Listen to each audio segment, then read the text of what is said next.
Noong ako'y seminarista pa, sabi sa akin ni Father Oying Malabanan, sabi niya, Toy, kung gusto mong mapalapit sa iyo ang maraming tao, pakainin.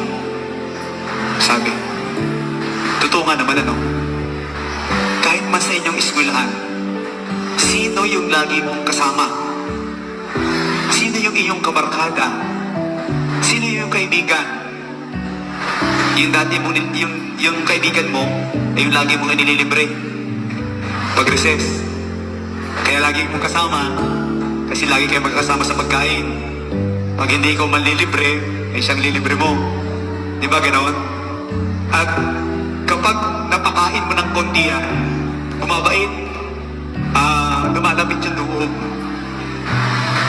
Kaya pansinin ninyo, sa inyong pamilya, sa tatay at nanay, mas malapit ang inyong loob sa inyong nanay. Bakit? Ay yung nanay ang nagpasuso sa iyo. Yung nanay mo ang nagpakain sa iyo nung bata ka pa. Tapos nang pumapasok ka, ang nanay ang tagapag-prepare ng iyong pagkain.